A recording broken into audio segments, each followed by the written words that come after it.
Why is this important? Because if we look at carbon emissions, right now, surface transportation takes up roughly 20% versus 20% of the world's carbon.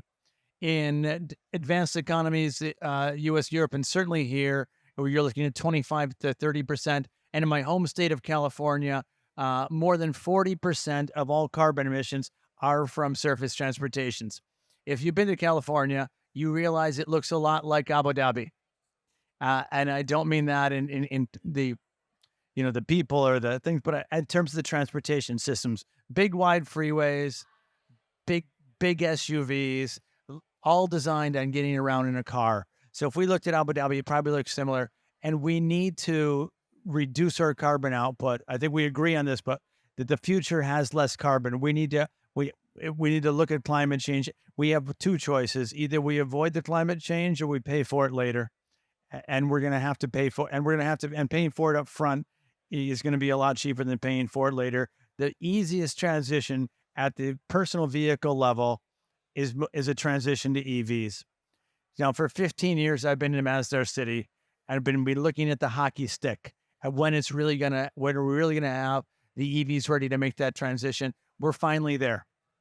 You're looking at Norway of almost 90%, almost 90% of vehicles sold in Norway are electric vehicles. Over 30% of vehicles sold in China now, in the world's largest vehicle market, are now electric vehicles.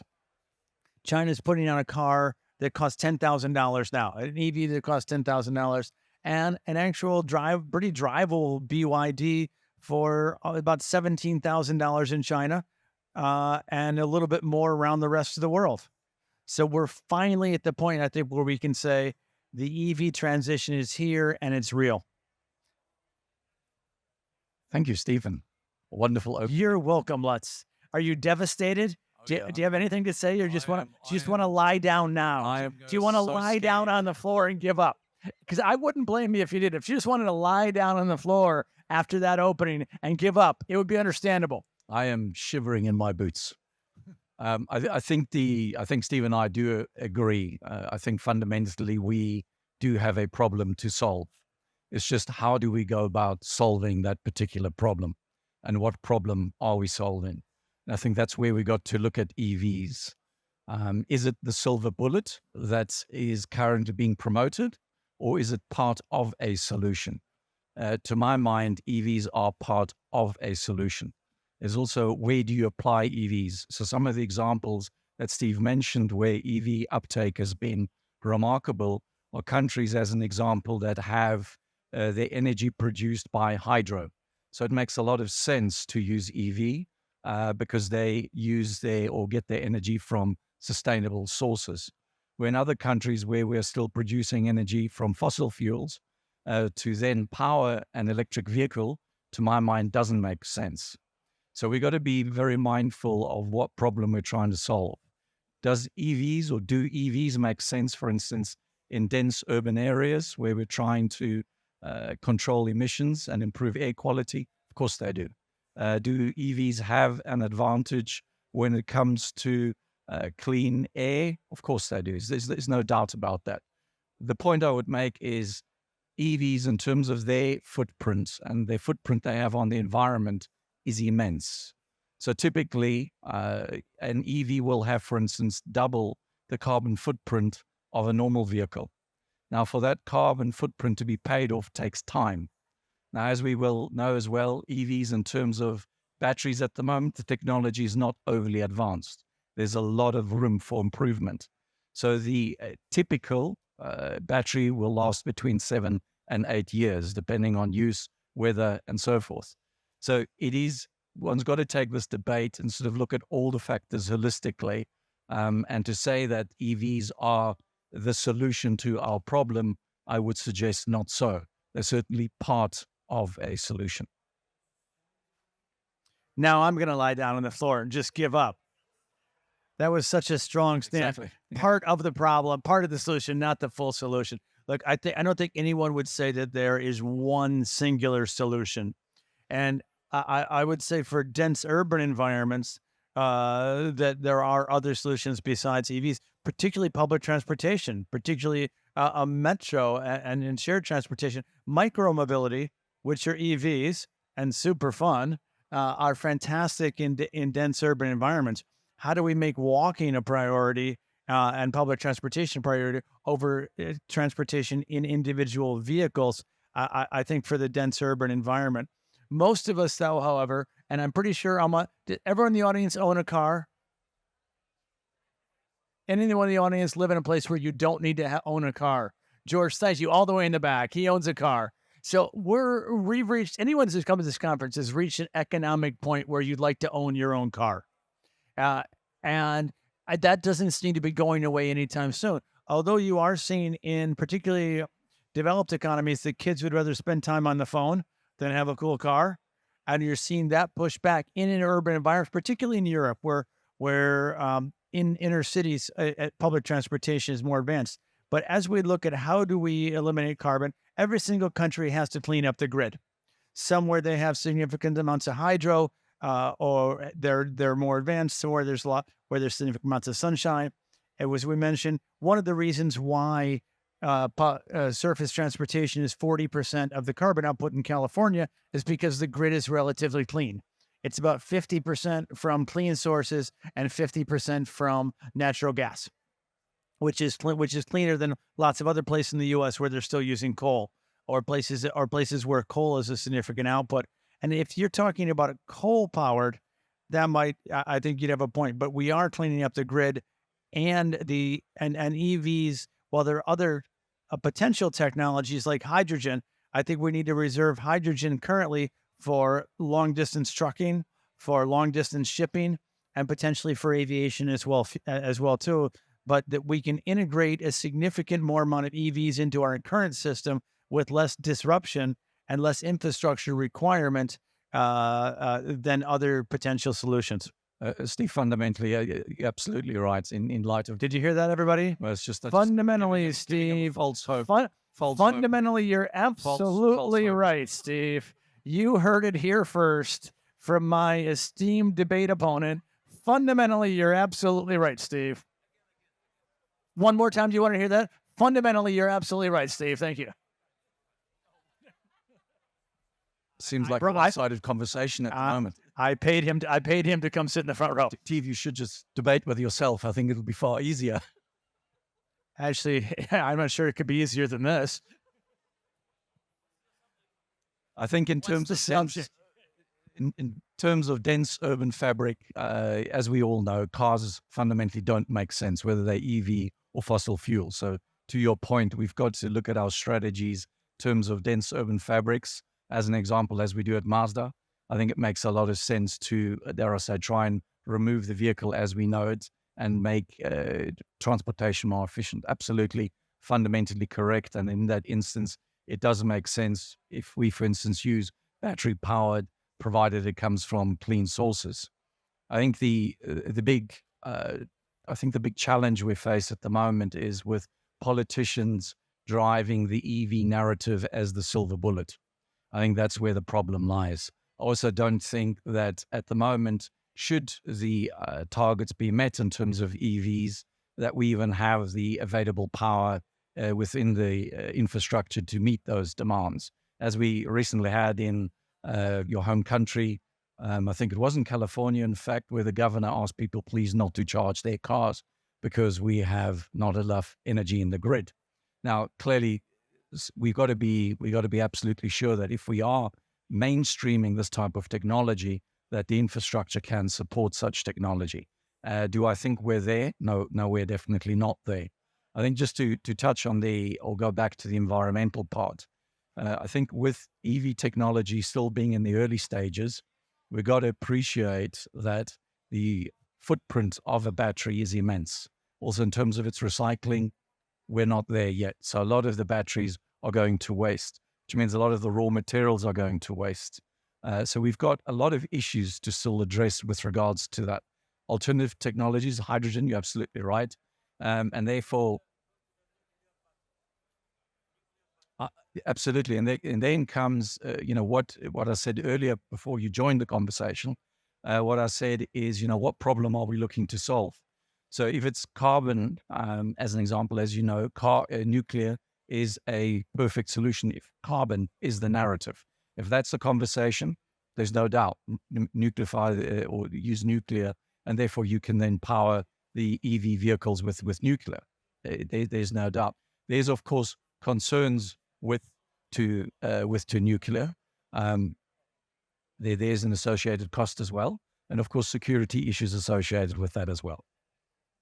May I just interject for a moment? Hold those thoughts. I don't believe it. I was just getting the upper hand here. I think Steve, you've got help. I want to go to the audience as well. Who has something, a thought, something to throw? Many things. Michelle.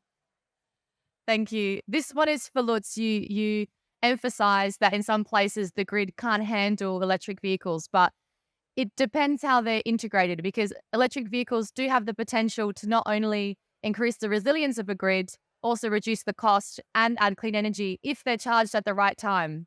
So, of course, if they're trying to all charge at the same time, it's not possible. But, we have different, management systems. And also, you started the conversation, Steve, by saying private vehicles. But electric vehicles, I've seen here, waste, collection trucks and all sorts of other interesting vehicles that could be electric. So bringing those into the conversation. I think industry. I stacked the front row on this side. You did. I really did that. I did. How much is everybody getting paid here? He's done his job. He can leave now. I didn't ask him for. Clearly. To your point, for instance, industry makes a lot of sense because industry also has a scheduled or a programmed time frame in which they operate. So you can charge those vehicles, for instance, when there's a surplus amount of energy in the grid. Private vehicles are a little bit more to regiment in that regard. As far as they are, and I presume you're referring to that they could be part of the storage system. That's something, of course, you're absolutely right. But a lot of their technology isn't here yet and isn't available yet. So it's a theoretical debate. Absolutely. There's no doubt. It is the future, and hopefully it will be the future. But we've got to be realistic in terms of what we are pushing for right now. The narrative in terms of various countries that are pushing, if you like, let's call it the fossil fuel burners out of the way, and they want to change to electric vehicles within a short period of time. I would argue and say you are taking perfectly good vehicles off the street, right? That has an economic impact on individuals. And although Steve mentioned the costs are coming down, on average, EVs are still substantially higher than that of their counterparts. So although the narrative, the idea is good, we've also got to look at the economics thereof and how people can adopt that, not just the first adopters, because they are keen, they're interested, they want to further their technology. But how do you get the common man in the street who may be struggling somewhat to buy into this and make it economically viable for him as well? It's very easy to say, well, we should all buy into this because of the environmental aspects, agreed. But if you're someone who's struggling to make ends meet end of the month, that debate is a tough one to hold. Sorry, Steve, I didn't mean to get the upper hand so early. No, I was going to say, because sometimes there are some months when I struggle to make ends meet. Not all of them, but some months. But there is, when we talk about Is that why you moonlight? When we talk about the adaptation, that's why I put the light on. Gets my good side. Yeah. So we talk about the adoption of new technology. There's been tremendous subsidies for the fossil fuel industry, including the build out of for fossil fuel and for the car industry, including the build out of highway systems and basically designing cities around vehicles.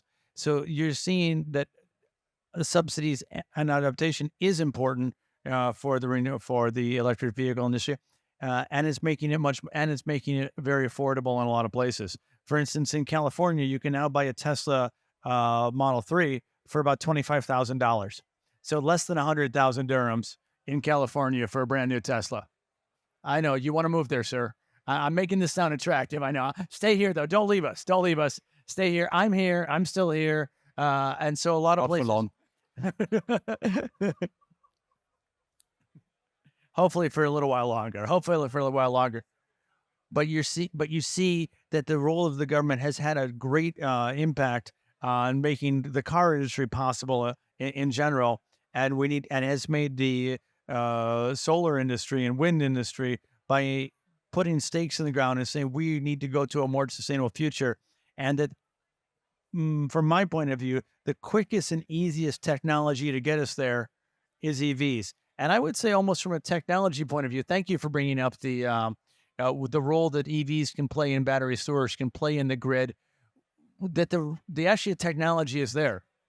V to G, G to V, that if you look at the intermittency, and we talked earlier about some of the intermittency issues around renewable energy, particularly distributed off-grid industry, that the EV at your house can serve as that battery, and that EVs are very flexible. For a great percentage of the time, you can charge an EV when the grid has power, not when you need it instantly.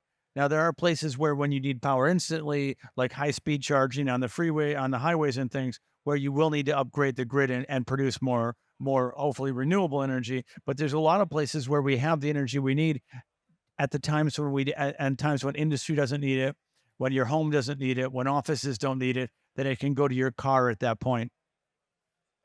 Again, I think theoretically speaking, yes, all of those items are very possible. I think we've got to look at the implementation thereof and the associated costs thereof as well. So when you have the cars now, we're talking about EV cars. There's also the rechargeable EV cars. That means when you go along, as you move, it is recharging the battery. Yeah. There are a couple of roads like that. That's a really future technology. You don't have to stop anywhere for recharging because the car is recharging itself. And this is technology is now. I don't think it charges the car entirely. It helps with the charging. Yes, certainly there's energy that can be recuperated. There's no doubt, but it's not a perfect cycle. So in other words, you will always need to produce or store energy within the vehicle. So that technology, yes, you're absolutely right, does exist. But again, we also got to look at the associated costs with this type of technology. I just want to take a little test. This is a debate. So, show of hands, how are we doing so far? If you think Steve He's got is this winning, rigged. He paid half the audience. if you think Steve is winning, show of hands. If you think Lutz is providing a good backup or negative argument, not negative, an alternate, realistic argument, Lutz. Okay, so it's about half-half. So we've still got work to do. Who has the next burning question? You do, I know you do. Coming to you. Hi, good afternoon. I'm Hitesh Arora. I used to work in RAC municipality as a chief traffic engineer, and I joined the Integrated Transport Center in Abu Dhabi. So a couple of questions here. You have touched very good topics here, but what I believe in terms of the consistency of the standards in UAE, in terms of electric vehicles, when I was in Ras Al Khaimah, for example, we were promoting the EV infrastructure, whether it's charging infrastructure or whether it's parking for the new developments. But we are aware, that currently there is lack of infrastructure in different parts of the Emirates. Here also, DMT and ITC, we have these standards, whether it's charging or whether it's parking. How do you think we can have a consistency throughout the UAE for maintaining the standards and providing the infrastructure required for the electric vehicles? And second question would be availability. The availability of electric vehicles, I think, is still a big challenge. For instance, even, like I traveled to Heathrow last year and wanted to rent an electric vehicle. And they say, it's about 2 to 3 months waiting at Heathrow. I tried all the companies, Hertz, big rental agencies, but it was a big shortage in that part of the world as well. So how do you think we can promote that and encourage in this part of the world? As far as standards and the code is concerned, Steve's the man to speak to because he's because he has standards. Yes, because he has standards, so he can talk about tries. I was going to use a phrase there, but that might just go below the belt. As far as availability of EVs are concerned, I'll talk to that point and then I'll hand over to my esteemed colleague, Steve. What we're actually experiencing at the moment is an abundance of electric vehicles. If you're watching the latest reports, there are seas and seas of cars available in terms of electric vehicles. They're just not shifting. The reason being is that the first adopters have now come to realize there are some certain limitations with regards to EVs. So, in fact, I think the percentage, and I stand to be corrected on this, is in the high 20s with regards to previous EV owners who are switching back. Reason being is not because they don't like electric vehicles or don't like what they stand for. It's just they're not convenient enough. This to this lady's point earlier is the problem we have with private vehicles. We need them now. We need them to do a whole host of erratic things. As an example, you pick up your bag and you want to go to Dubai now, but all of a sudden you realize your vehicle isn't fully charged. That means now you've got to pull over for an hour and supercharge your car. So all of a sudden you realize, that's a limitation. So we got to get past that. So at the moment, electric vehicles typically, for instance, I would say are great as a secondary vehicle, but your primary vehicle at this point in time is probably more geared towards fossil fuels. But Steve, on standards, I'd love to hear your comment on that, because you are a bit of a standards figures kind of guy. Listen and learn, Lutz. Listen and learn. And I'm glad you brought up infrastructure, because that's very important. I think there are two things that need to happen in the UAE. First is the rollout of high-speed charging at convenient locations. Well, the only reason why you have a fossil fuel car is because you have a gas station. And if you go to convenience, inconvenience, it's already built. Without that infrastructure built up, your gasoline-powered car would be a boat. Oh, wait, that was yesterday. Sorry. No, it was today. It was today too. So your gasoline-powered car doesn't go anywhere unless you have the gasoline infrastructure. You already have most of the electric charging infrastructure in place. What you don't have is the charging outlets. You already have the source of fuel here. And so two things need to happen. One is the high-speed network needs to get rolled out in convenient locations so that you're talking an hour to stop on the highway to get 20 minutes to get an 80% charge. The second thing you need is in each tower. Villas are pretty easy to deal with. For about 2,000 dirhams or $500, you can get a low-speed charging system. Lutz will do anything to get the upper hand. That's where I put my pride. He's like, yeah. He'll do anything to stop my point coming across. But you need the second one is you need the towers to be taken care of. This is a heavily tower-based residential location. And each tower needs to have a certain number of EV charging, and you need to be able to fit it into the electricity constraints that are already there. Unfortunately, we are very conservative with the electricity network, but what you need to do is say, okay, you're right. If the government of California says don't charge your cars right now, EV charging is usually an easy one to turn off. If the tower you're in is using all its electricity between 5 and 9, let's say, okay, we're going to start charging the cars at 11 o'clock at night. Between 11 and 7, that tower has oodles of extra electricity. Oodles being a technical term. Steve, if I need an emergency and I got to use my car and it's slow and then I am not able to charge my vehicle, that's going to inconvenience me. So not that I disagree with the notion, but we also got to say private vehicles need to be readily available at any time. So if I have an emergency, I can get into my car. I don't have to wait for. You ever run out of gas? This happens. This happens in fossil fuels car too. In fact, how many people have been here for more than 10 years? How many of you guys remember 8 to 10 years ago when you needed to have a strategy about what time of day you could buy gas for your car? You're like, oh, I'm going to wait till Saturday morning to buy gas for my car because the lines at the gas stations were so long. That's 30 years ago. I've only been here for 15 years. But you remember, like, the lines at the gas station being so long? If you drive to Dubai on a Friday night from Abu Dhabi, you better fill up your car before you go. Otherwise, you will take longer than it would take to charge your electric vehicle. Should you move closer to work in that case? Maybe you want to go to Dubai for the weekend. Sometimes it happens. How much more time before he rolls over and dies? Oh, did you hear that? So we've actually... In your case, Steve, you should just move closer to work. We've actually got just a couple more minutes. So I think, Abdul Karim, you had a question at the beginning. I had a question, but I forgot it. Top man. Thank you. Who has a question? Aisha. This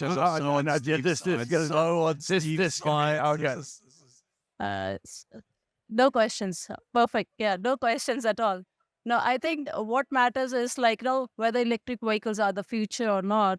It matters whether it is the private transport or the public transport or even the service and the delivery vehicles, because that constitutes a more of CO2 emissions rather than the private vehicles. So we need to focus more on EVs for the service delivery vehicles instead of the cars, because cars is constituting only 20%, whereas the service delivery constitutes almost 60% of the CO2 emissions. Yes, that's from the state's data. Yes. And that's where, they Thank you, Asha. So Thank you very much. Clearly, my money was higher than Steve's. sorry, Steve, but yeah, I think the choice of the vehicles does matter for the EVs. Thank you. So, should we take a litmus test again as we close this session? No, seriously, this is an ongoing discussion, and we're so happy that you all are here and you got involved. Thank you very much. Seriously, that was fun to do in this way. I mean, I think we're both aligned that we need cleaner transportation solutions. It needs to come across personal vehicles, service vehicles, public transportation, and that there are multiple forms of how this is going to move forward. We need the private sector. We need the government sector. We need the regulatory environment. We need standards. We need infrastructure, the kind of things we've developed over 100 years in internal combustion engines. We need to significantly accelerate what we're doing in terms of clean transportation. I've said it better myself. And my final question to you was, show of hands, how many people have been to Masdar City? So very quick, and I see a couple haven't. Why should people come to Masdar City, and why should they move their businesses there, their residents there? Very quickly, Steve. Because your chance of running into me at Lutz and coffee shops is quite high. So if you want to come see us now, honestly, because you can see what a fully integrated solution looks like. So I said earlier that, look, a lot of people are doing walkable cities.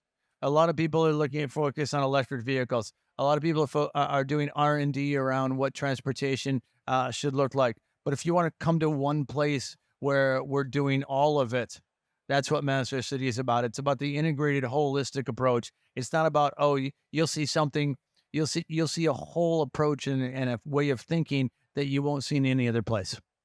I think the one thing with Masdar City is that it's not theoretical. It is something that you can actually see, feel, and touch. It's also had a high degree of learning. And over time, we've learned a lot of things of what works and what doesn't work.